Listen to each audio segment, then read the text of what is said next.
큐티하는 여자 김양재 목사입니다. 오늘 큐티인 말씀은 마가복음 9장 2절에서 13절까지예요. 하나님 아버지, 오늘 높은 산에 올라가면 예수님의 변형되신 모습을 본 제자들처럼 예수님만 보이는 인생이 되기 원합니다. 말씀해 주시옵소서. 듣겠습니다. 예수님만 보이는 인생이 되려면 첫째, 끊임없이 양육을 받아야 합니다. 오늘 2절에 엿새 후에 예수께서 베드로와 야고보와 요한을 데리시고 따로 높은 산에 올라가셨더니 라고 합니다. 그렇다면 엿새 전에 어떤 일이 있었나요? 지난 8장에서 베드로는 주는 그리스도시이다 하고 신앙 고백을 했지요. 그리고 주님은 누구든지 나를 따라오려거든 자기를 부인하고 자기 십자가를 지고 나를 따르라 하시며 제자도를 가르치셨지요. 신앙 고백을 하고 제자도를 가르치셨어도 일주일을 기다리시고 또 고르고 고르시는 주님이십니다. 그런데 그 산에 오르자마자 주님이 제자들 앞에서 갑자기 모습이 변형되십니다. 3절에 그 옷이 광채가 나며 세상에서 빨래하는 자가 그렇게 얘기할 수 없을 만큼 매우 희어졌더라고 해요. 인생의 목적이 거룩인데 세 제자 앞에서 사람으로서는 이룰 수 없는 최고의 거룩을 보여주신 것입니다. 그리고 4절에 이에 엘리야가 모세와 함께 그들에게 나타나 예수와 더불어 말하거늘 이라고 합니다. 율법의 대표 모세와 선지자의 대표 엘리야가 나타나 주님과 더불어 말하였다는 것은 곧 그동안 율법과 선지자들이 예언했던 메시아가 바로 예수님이심을 증언했다는 것입니다. 그런데 왜 베드로는 5절에서 우리가 여기 있는 것이 좋사오니 우리가 초막셋을 짓되 하나는 주를 위하여 하나는 모세를 위하여 하나는 엘리야를 위하여 하사이다 하고 생뚱맞은 소리를 했을까요? 병행 구절인 누가복음 9장 31절 32절에 보면 이때 모세와 엘리야가 장차 예수께서 예루살렘에서 별세하실 것을 말하였는데 제자들은 깊이 졸았다고 하지요. 그렇게 깊이 조느라 예수님이 별세하신다는 이야기는 제대로 듣지도 못한 베드로예요. 주님의 영광만 보았던지라 제 딴에는 이 변화산에다 초막을 지어놓고 두고두고 감격을 누리고 싶었겠지요. 예수님은 예루살렘으로 가셔서 죽으리라 하시는데 베드로는 초막 짓고 여기서 살아요 한 것입니다. 불과 일주일 전에 사탄 소리를 듣고 내가 하나님의 애를 생각하지 아니하고 도리어 사람의 애를 생각한다는 야단을 맞았는데도 여전히 되었다 함이 없습니다. 더구나 6절에 이는 그들이 몹시 무서워하므로 그가 무슨 말을 할지 알지 못함이더라고 해요. 죄인인 인간은 주님의 영광 앞에 두려워하게 되어 있습니다. 악하고 음란하게 대충 타협하며 살고 싶은데 거룩한 주님을 따르려니까 싫은 게 있는 것입니다. 그러므로 예수님만 보이는 인생이 되려면 둘째, 날마다 큐티하며 주의 말씀에 순종해야 합니다. 7절에 마침 구름이 와서 그들을 덮으며 구름 속에서 소리가 나되 이는 내 사랑하는 아들이니 너희는 그의 말을 들으라 하는지라고 합니다. 사건이 와도 제자들이 깨닫지 못하니 하나님께서 직접 나서십니다. 그리고 예수님이 하나님의 사랑하는 아들이요 메시아이심을 확증해 주시고 예수님에 대한 순종을 요구하십니다.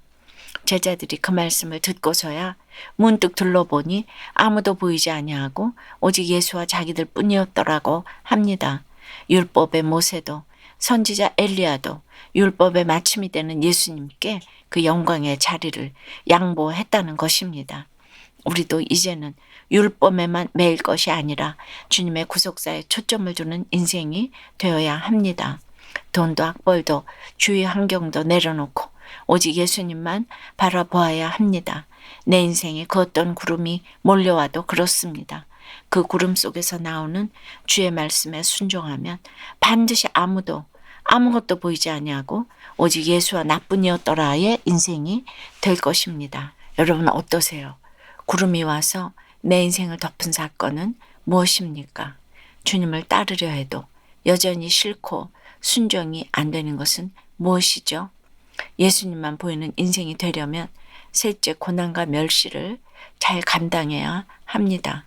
9절에 보니 베드로는 산 위에서 초막 짓고 살고 싶었지만 예수님은 산 아래 통곡과 외로움과 질병이 있는 사명의 땅으로 내려오십니다. 우리도 그렇습니다. 저 푸른 초원 위에 그림 같은 집을 짓고 사랑하는 임과 함께 잘 먹고 잘 살라고 주신 믿음이 아니에요. 그 믿음을 가지고 사명의 땅인 내 집안 내 부모 형제에게 가야 합니다. 산에서 내려오실 때 주님이 인자가 죽은 자 가운데서 살아날 때까지는 본 것을 아무에게도 이르지 말라고 경고하신 것도 그렇습니다. 아직은 때가 아니기 때문입니다. 부활의 영광을 위해서는 많은 고난을 받고 멸시를 당하는 십자가를 반드시 거쳐야 하는 것입니다. 그런데 제자들이 변화산에서 체험한 주님의 영광만 전하면 어떻게 되겠습니까? 사람들이 예수를 믿어도 십자가는 알지 못하고 영광만 구하지 않겠습니까? 인간의 영광과 환상과 은사는 그 어떤 것도 자랑거리가 아닙니다. 고난의 십자가와 영광의 부활이 있기까지는 절제가 필요합니다. 여러분 어떠세요? 예수를 믿어도 주님이 주실 영광만 바라보고 있지는 않습니까? 그 영광을 위해 내가 담당해야 할 고난과 멸시는 무엇입니까? 남편이 가출하는 사건을 통해 예수님만 바라보게 되었다는 한 집사님의 큐티인 묵상 간증입니다. 저는 결혼하면 남편이 위기에 처한 나를 구해주고 어려움이 생기면 같이 헤쳐나갈 줄 알았어요. 하지만 그런 꿈은 금세 산산조각이 나고 말았지요. 남편은 자기 생각과 조금이라도 어긋나면 저희 말과 행동을 일일이 통제하고 불평, 불만과 분노를 쏟아냈답니다. 저는 오늘 6절, 7절의 제자들처럼 구름이 덮여 앞에 안 보이는 상황에서 고개조차 못 들고 두려워 떨며 늘 이혼과 자살을 생각했어요. 그러다 날마다 큐티하며 문득 정신을 차리고 둘러보니 말씀으로 찾아오시는 예수님이 제 곁에 계셨어요. 그 후 저는 남편의 어떤 반응에도 요동하지 않고 고난을 견딜 힘이 생겼답니다. 그러나 매일 술에 취해 들어와 독을 내뿜는 남편의 정서적 폭력은 갈수록 더 심해졌어요. 사춘기가 시작된 아들은 분노와 상처를 표출하고 어린 딸은 아빠의 모습을 보며 불안감에 소변을 지리고는 했어요. 이런 모습을 더는 지켜볼 수 없었던 저는 어쩔 수 없이 남편을 경찰에 신고하였는데 그 후 남편은 집을 나가버리고 말았답니다. 그리고 어느새 5년의 세월이 흐르고 보니 이런 남편의 수고를 통해 제가 비로소 예수님을 알아보게 되었음이 깨달아집니다. 이제는 속히 남편이 하나님과 가족의 품으로 돌아와서 가정이 회복되고 예수님만 바라보며 살아가기를 소망해요.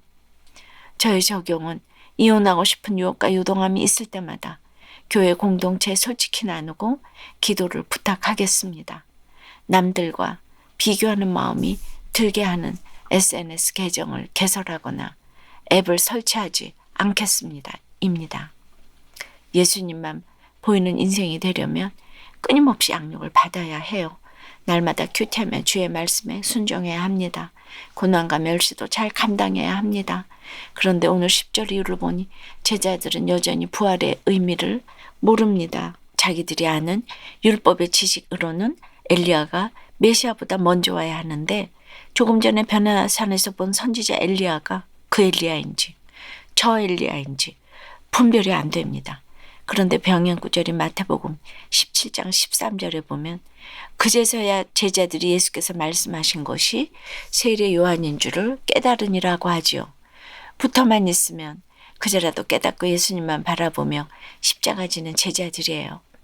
그래서 양육이 중요하고 말씀 공동체에 붙어 있기만 하면 수지 맞는다고 늘 우리가 말하곤 하잖아요. 정말 날마다 큐티하는 것이 중요한 것이에요. 기도 드립니다. 거룩하신 하나님 아버지, 예수님만 바라보며 살아갈 수 있도록 인도해 주시니 감사합니다. 예수님만 보이는 인생이 되려면 끊임없이 양육을 받고 날마다 큐티하며 주의 말씀에 순종하라고 하십니다. 고난과 멸시도 잘 감당해야 하는데 높은 산이 마냥 좋고 초막이 좋고 여기가 좋사오냐 하며 살아가요. 결혼의 목적, 인생의 목적이 거룩이라 하여도 늘 입으로만 거룩을 부르짖고 행복을 찾아서 여기저기를 기웃거리니 인생이 힘들고 불행하다고 여겨집니다. 힘든 배우자를, 자녀를 함부로 대우한 것도 저마다 있습니다. 그래서 이혼과 가출의 고난이 구름처럼 몰려왔어요. 불쌍히 여기시고 용서해 주시옵소서. 이제라도 이 어두운 인생 구름 속에서 내가 사랑해야 할 대상이 주님뿐임만을 알기를 원합니다. 지금의 고난이 빛난 구름이 되고 약재료가 되기 원해요. 이 약재료를 들고 그 산 아래 사명의 땅, 배우자의 땅, 자녀의 땅, 부모의 땅으로 갈 수 있도록 도와주시옵소서. 외로움과 슬픔, 혼돈과 괴로움의 땅에서도 오직 주만 바라보기로 결단하오니 지켜주시고 함께해 주시옵소서. 예수 그리스도 이름으로 기도드리옵나이다. 아멘. 지금까지 우리들 교회 김양재 목사님이었습니다. 큐티에 도움받기 원하시는 분들은 QTM 홈페이지 qtm.or.kr 또는 유튜브에서 QTM을 검색하시면 도움받을 수 있습니다. 자세한 문의사항은 지역번호 031-705-5360번으로 문의하시기 바랍니다.